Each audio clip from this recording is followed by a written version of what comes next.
मुंबई अहमदाबाद महामार्गावरील अपघातग्रस्त शेडे कुटुंबाला भाजपकडून मदतीचा हात।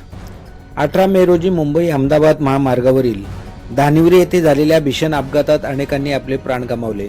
या दुर्घटनेनंतर शासनाने मृतांच्या कुटुंबियांना तातडीची आर्थिक मदत जाहीर केली होती। मात्र बापगाव येथील नामदेव शेंडे यांच्या कुटुंबाकडे त्यानंतर विशेष लक्ष दिले गेले नव्हते। अत्यंत हालाकीच्या परिस्थितीत जीवन जगणाऱ्या या कुटुंबातील मोठा मुलगा सागर शेंडे याचा अपघातात दुर्दैवी मृत्यू झाला, तर धाकटा मुलगा न्यूराज शेंडे गंभीर जखमी होऊन कोमात गेला। आर्थिक परिस्थिती बिकट असल्याने आणि पुरेशी माहिती नसल्यामुळे सागर याच्या निधनानंतर मिळालेली आर्थिक मदत कुटुंबियांनी न्यूराजच्या उपचारासाठी खर्च केली। ही बाब माध्यमांच्या माध्यमातून भाजपचे प्रदेशाध्यक्ष रवींद्र चव्हाण यांना लक्षात आल्यानंतर त्यांनी तात्काळ दखल घेतली।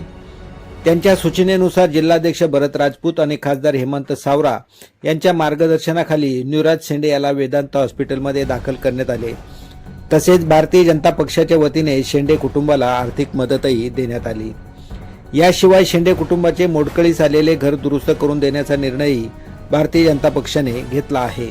यासाठी वेदांत हॉस्पिटल तसेच बापगाव येथे प्रत्यक्ष पाहणी करण्यात आली। यावेळी माजी जिल्हा परिषद अध्यक्ष प्रकाश निकम, माजी जिल्हा परिषद सदस्य काशीनाथ चौधरी, कासा मंडळ अध्यक्ष आशिष चव्हाण, भाजपचे ज्येष्ठ कार्यकर्ते शैलेश शेठ घारपुरे, स्थानिक सरपंच तसेच भाजप नेते सुरेश पाडवी यावेळी उपस्थित होते।